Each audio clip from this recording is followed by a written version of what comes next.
Welcome to the Rusted Garden Homestead. Today in video 18 of the seed starting series, I'm going to give you an update on everything that's been growing. It's the 14th of February, happy Valentine's Day, and a lot of my plants were started in mid-December. So let's start here at my small grow light station. Sweet peppers, you can see how large they are. Super hots, these are ghost peppers. The super hot peppers tend to grow more slowly, so you can give them 10 to 12, even 14 weeks indoors, while the sweet peppers, generally speaking, grow more quickly, 8 to 10 weeks indoors before they would go outside.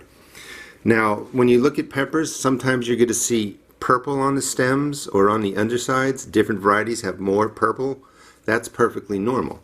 If you were over fertilizing this, you could get something that looks like that, but the plants would look more sickly. That's why I always recommend low water-soluble fertilizer, really diluted. This way you know you're not over-fertilizing your plants, and you know that purple is perfectly normal.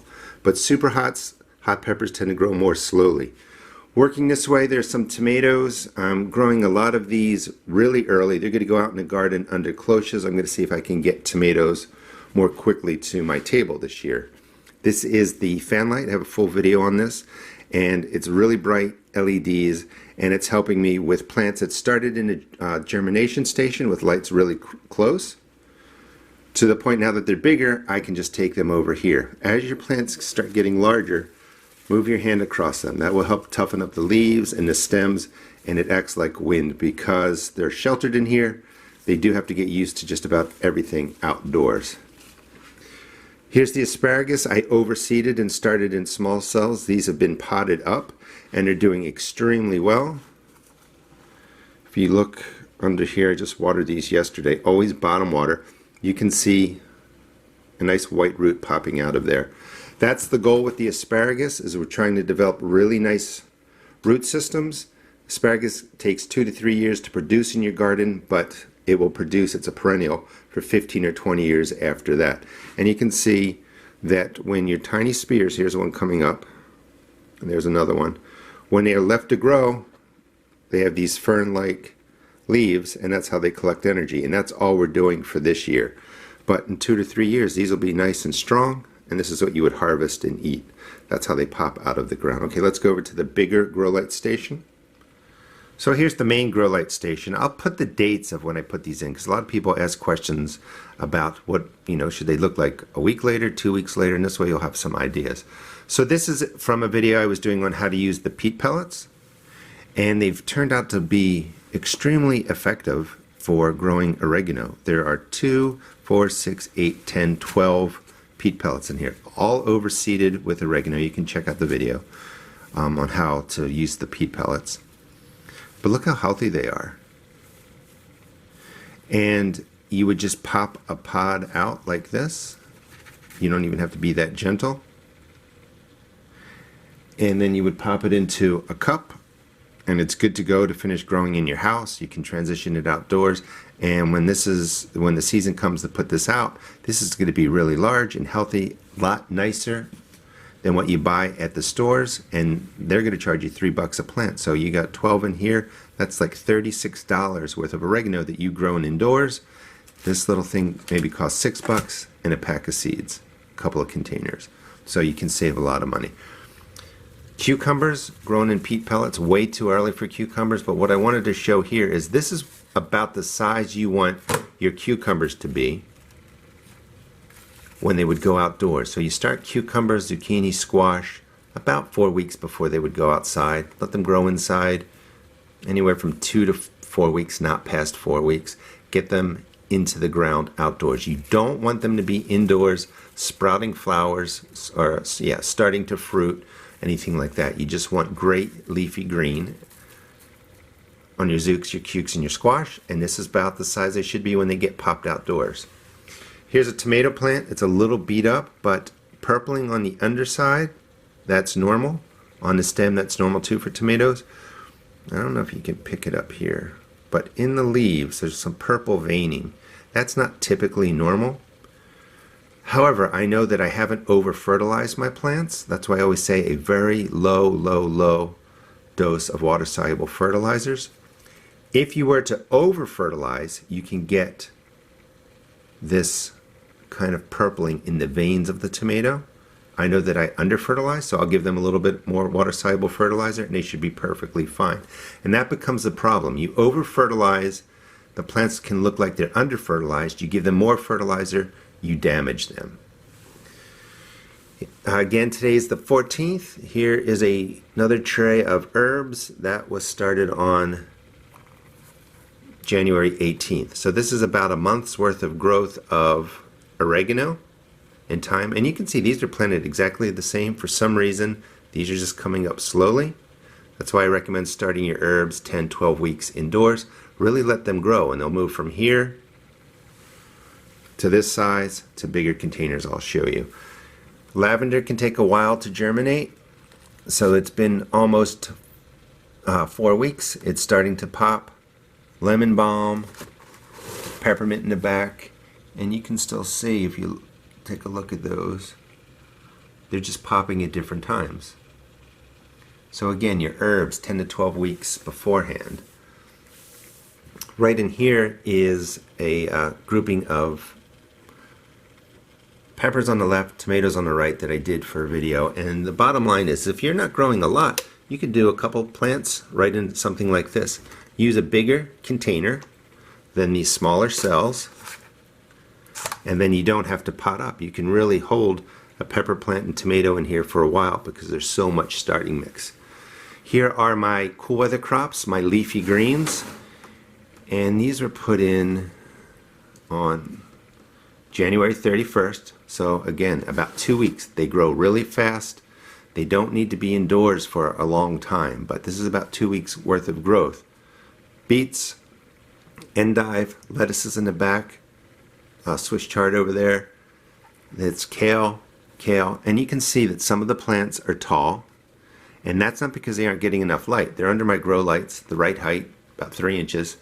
Because they're cool weather crops and the indoor of your house may be 65, 70 degrees, with the warmth, they just take off and they may get a little lanky looking. It's not from a lack of light. Again, when your plants are this size, move your hand over them, help them toughen up a little bit. If you want to prevent this stretching, when they break the surface, take them outside when it's 40 degrees, leave them out there a couple hours, let the cold get them, bring them back inside, and that will just kind of help slow them down. But your cool weather crops may get a little bit tall because of the warmth in the house. It's not a light issue. Sliding right in there, February 1st, I put in a lot of my hot peppers. This is a stray asparagus seed, and they're starting to pop right in there. So peppers can take 7 to 14 days. These are all hot peppers. Hot peppers can take longer, maybe 21 days, but just stick with your plan and they'll all pop up. Okay, let's go to the other side. And these are the rest of the seed starts, which I will show you. Let's start down here. This is a flat I just pulled out from under the lights when I was watering. These are all my annuals, and they were started on February 6th. So different annuals are starting to pop up. A little bit early for me with the annuals, but these were done again for the video. So there's a whole video on growing annuals indoors. Perennials come next. And part of what you really want to keep in mind is when your seed's starting indoors, you don't want them to overgrow inside. So the timing is important. More cool weather crops. These are broccoli, cauliflower, kohlrabi, put into containers on February 1st. So in 13 days, they've popped nicely. They'll be thinned out to one plant. These are stretching again a little bit from the heat, but they will be okay. In the back, more oregano and thyme, and let me just look if I can see. I didn't put the date on there, but that's about I think they went in on the 24th of January. So that's about 2 weeks to 3 weeks of growth. And oregano and thyme is really, really easy to grow. We have onions, and I talked about overseeding. One a little crazy on the overseeding here, maybe 20% less would be fine.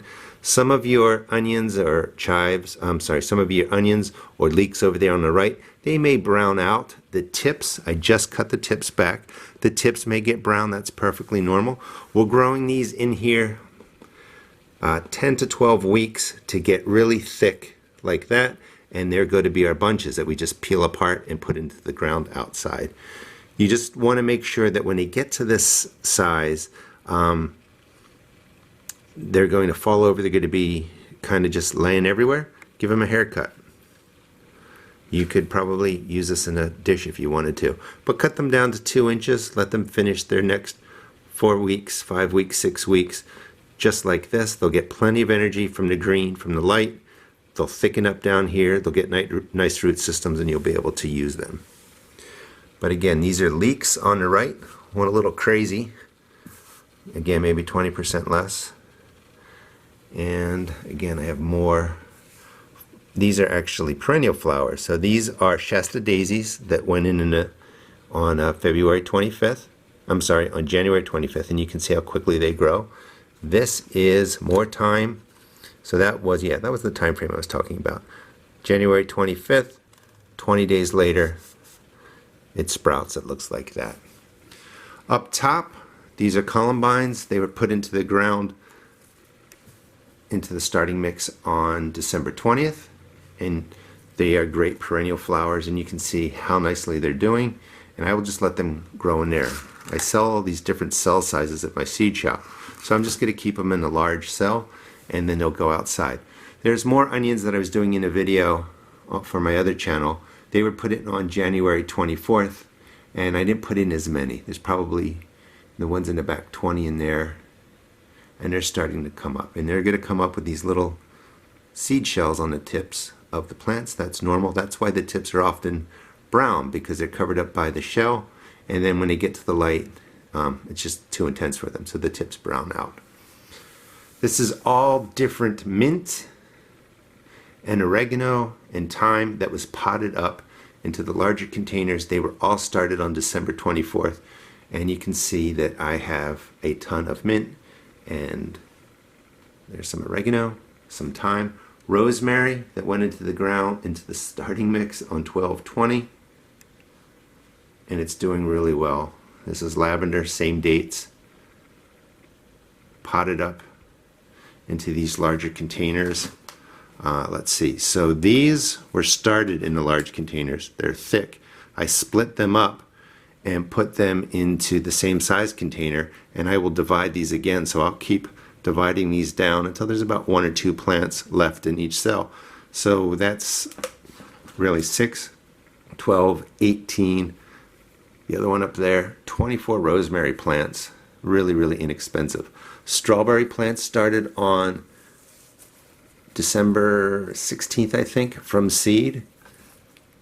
I put in about 3 or 4 seeds per cell.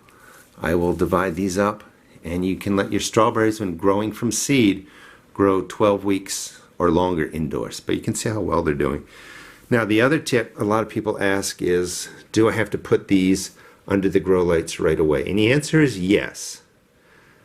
That you want these to be under the grow lights, so when they break, the seeds break the surface, they're hit by that light, or you're going to have problems. But not much germinates in 3 days. So I set up my plants, water them. These are the sweet peppers that have all gone in, and I just leave them outside of the lights for 3 days because they're just not going to germinate. But they're going to germinate somewhere between 5, 7, 14 days. I get them under the light and I just leave them on. Use a timer. It's your best friend. These are other perennial plants. So the Shasta daisies are right there. January 25th.